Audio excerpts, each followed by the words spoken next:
En este videito te voy a compartir la receta de chamoy belly. 2 tazas de jamaica. Vamos a añadir una taza de la flor, una taza de mango, media tacita de arándanos. Agregamos también media taza de dátiles. Vamos a ocupar también el juguito de un limón, 3 cucharadas de tajín. Licuamos,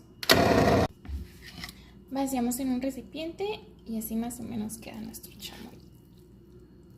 Puedes usar un frasco como este o más chico como tú gustes para guardar y refrigerar el chamoy. Listo.